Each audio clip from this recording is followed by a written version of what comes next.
चलिए जानने की कोशिश करते हैं कि ऐसे कौन-कौन से जो छोटे-छोटे टिप्स हैं, जिसकी वजह से जो मेरे सिलेक्शन में और जो मेरी सफलता में कारगर सिद्ध हुए।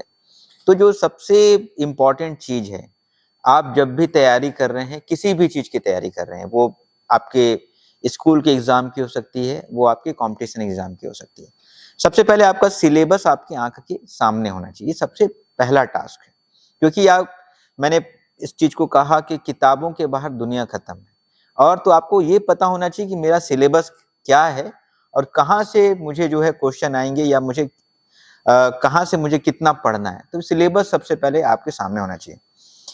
ओवरनाइट जो है कोई भी चीज़ नहीं होती है। किसी भी चीज़ को करने के लिए आपको समय देना पड़ता है। जैसे म मान लीजिए कि मेरे को आज अगर किसी कॉम्पिटिशन एग्ज़ाम की तैयारी करनी है, जैसे मई में उसका एग्ज़ाम होना है, तो मुझे साल भर पहले से साल भर की रणनीति मुझे बनानी पड़ेगी।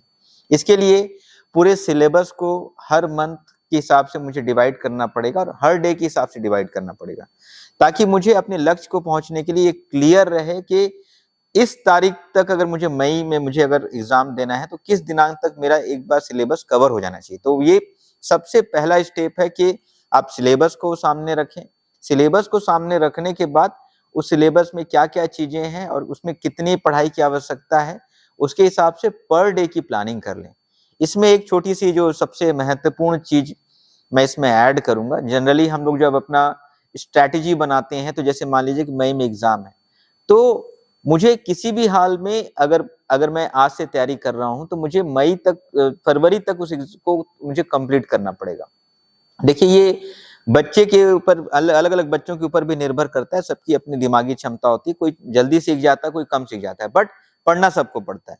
तो ये स्ट्रैटेजी ऐसी होनी चाहिए कि हमको आखिरी के 2 से 3 महीने रिवीजन के लिए अनिवार्य रूप से रखना चाहिए। देखिए आप कुछ मैक्सिमम लोगों को रिवीजन की ज़रूरत पड़ती है, तो सिलेबस और इसके बिना मुझे लगता है कि एग्ज़ाम में कॉन्फिडेंस आ भी नहीं पाता। तो जब मैं तैयारी करता था, तो मैंने अगर मई से स्टार्ट की है तैयारी और मेरे अगले 1 मई में एग्ज़ाम है, तो 1 साल की मुझे तैयारी करनी है।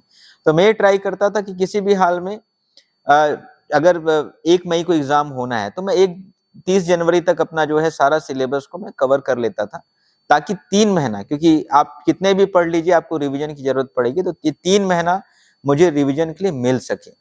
और रिवीजन की भी स्ट्रैटेजी होती थी मेरी, 3 टू 1 की स्ट्रैटेजी होती थी कि पहले 3 रिवीजन मुझे करना होता है, तो उसकी स्ट्रैटेजी को मैं आगे जो है आप लोगों को बताऊँगा। एक मैं छोटा-सा पॉइंट और ऐड करना चाहूँगा। बेसिकली जब आप किसी भी सिलेबस के लिए, किसी भी एग्ज़ाम के लिए पर डे का प्लानिंग कर रहे हैं, तो आप कोशिश करिए कि 1 दिन गैप रखें। उसके पीछे रीज़न है, सप्ताह में 7 दिन होते हैं। तो मैं जब स्ट्रैटेजी बना रहा हूँ, तो मैं कोशिश करूँगा कि जो सिलेबस इस तरह से रहे कि 1 दिन गैप करके वो सिलेबस 6 दिन में बाँटूँगा, ना कि 7 दिन में।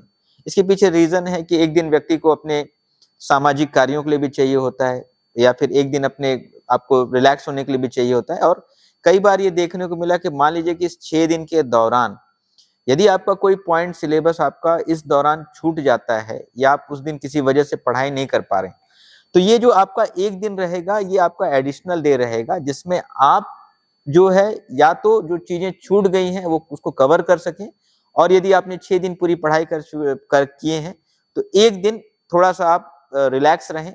पढ़ना है चाहते हैं तो बिल्कुल पढ़ें, वो बहुत अच्छी बात है, लेकिन 1 दिन अगर आप थोड़ा रिलैक्स रहना चाहते हैं, चीज़ों को और आपको रिवाइज़ करना चाहते हैं, तो आपके पास वो समय आपके पास रहेगा।